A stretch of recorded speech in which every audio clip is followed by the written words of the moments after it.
শেষ পর্যন্ত চ্যাম্পিয়ন্স ট্রফির স্কোয়াড থেকে ছিটকে গেল জাসপ্রীত বুমরা। হ্যাঁ ভাই, 2022 সালের T20 ওয়ার্ল্ড কাপের পর আবারও একটা আইসিসি টুর্নামেন্ট মিস করবে আমাদের জাসপ্রীত বুমরা। এটা ইন্ডিয়ার জন্য একটা বিশাল বড় একটা ধাক্কা বলা যেতে পারে। কেননা জাসপ্রীত বুমরাও তো প্লেয়ার যখন স্কোয়াডে থাকবে না, তখন বাড়তি একটু প্রেশার ইন্ডিয়ার উপর থাকবেই।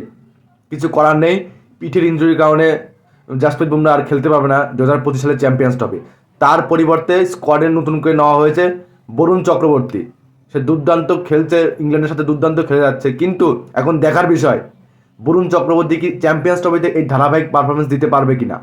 আর বাড়তি একটা প্রেশার নিতে হবে আমাদের হার্ষিত রানাকে, কেননা যেহেতু থাকবে না জাসপ্রীত বুমরা, সেই জন্য বাড়তি একটা কিছু করতে হবে হার্ষিত রানাকে।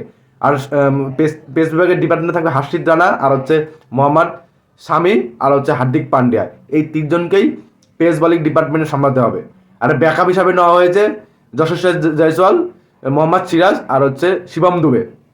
কিন্তু সব থেকে বড় ব্যাপার হচ্ছে জাসপ্রীত বুমরার অভাবটা কি ইন্ডিয়ান টিমের কোনো প্লেয়ার পূরণ করতে পারবে? হয়তো বা পারবে, কিন্তু 100তে 100 জাসপ্রীত বুমরার মতো রিপ্লেসমেন্ট ইন্ডিয়া কেন, অল পৃথিবীতে কেউ নেই। জাসপ্রীত বুমরা তো ভাই একটাই হয়। বড় একটা ধাক্কা শেষ মুহূর্তে ইন্ডিয়ান টিমের স্কোয়াডে দেখতে পেলাম। যাই হোক, আমরা আশা করব জাসপ্রীত বুমরা খুব দ্রুত সুস্থ হয়ে উঠুক এবং টিম ইন্ডিয়ার স্কোয়াডে যেগুলো প্লেয়ার আছে সেইগুলো যেন তাদের সেরাটা দিয়ে পারফরমেন্স করতে পারে এবং টিম ইন্ডিয়াকে একটা চ্যাম্পিয়ন্স ট্রফি জয়ের জন্য সাহায্য করতে পারে। শুভকামনা থাকলেও টিম ইন্ডিয়ার জন্য।